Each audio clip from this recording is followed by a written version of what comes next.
Shalom à tous.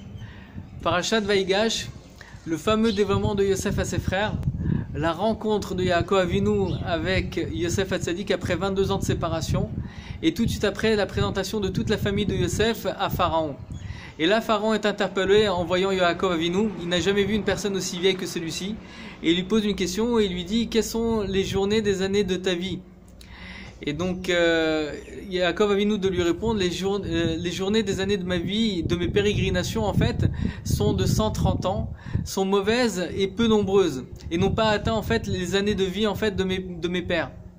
Et donc une question se pose tout de suite, en fait, comment il a pu dire que ces années de vie étaient peu nombreuses alors qu'il a vécu quand même 130 ans? D'autant plus qu'on sait que tout de suite après le déluge, la moyenne de vie ne dépassait pas en fait 120 ans. Tout simplement, en fait, on sait que Yaakov Avinu fait référence avec les 12 tribus justement au troisième Beth Amikdash, à la perfection justement du dévoilement de Dieu dans ce monde.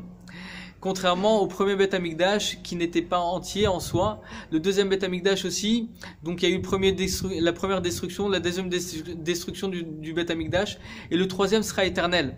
Et donc Yaakov Avinu le savait par esprit divin. Et donc il attendait, il aspirait justement à ce dévoilement où la gloire de Dieu sera définitive et éternelle. Et donc toute sa vie en fait il aspirait à ça.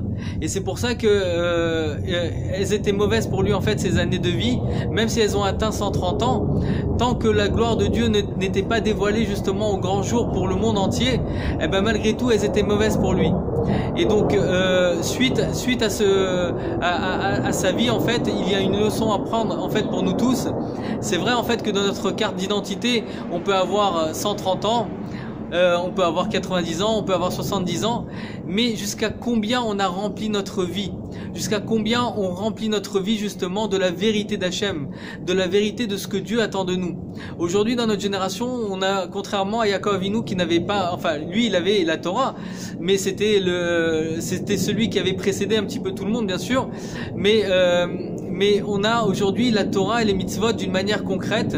On a la chassidoute dans notre génération pour remplir nos vies justement de la vérité d'Hachem, afin de donner le tremplin au Melech HaMashiach qui va dévoiler justement au grand jour la gloire de Dieu.